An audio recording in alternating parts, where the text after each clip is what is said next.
Erenler Sultanı Şah Merdan Ali, sana ikrar veren dönmez dediler. Kırklar meclisine yetim oturdu. Hak yolunu sordu, Ali dediler, Ali dediler, Ali dediler, Ali dediler. Hak yolunu sordu, Ali dediler, Ali dediler, Ali dediler, Ali dediler.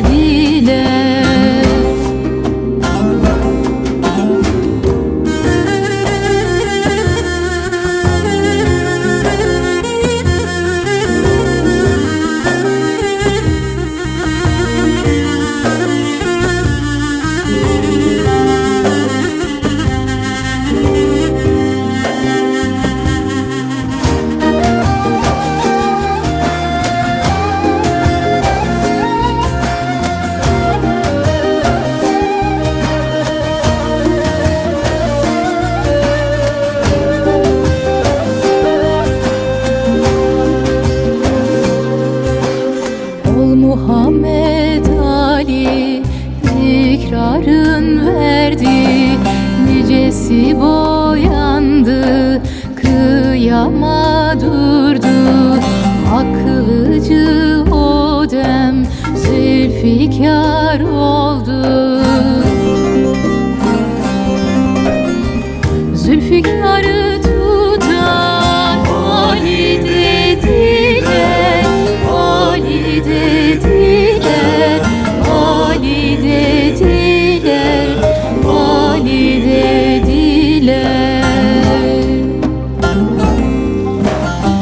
Zülfikar'ı tutan deli dediler, deli dediler, deli dediler, deli dediler.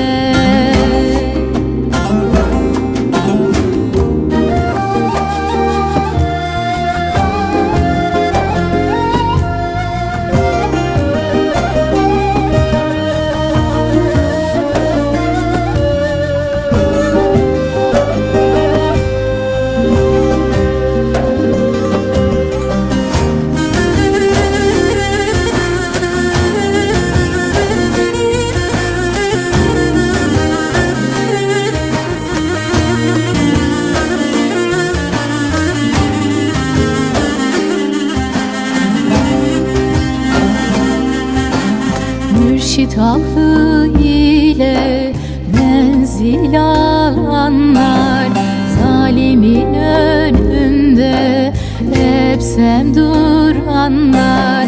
Gönül olsun hak yoluna serenler. Yolcu bir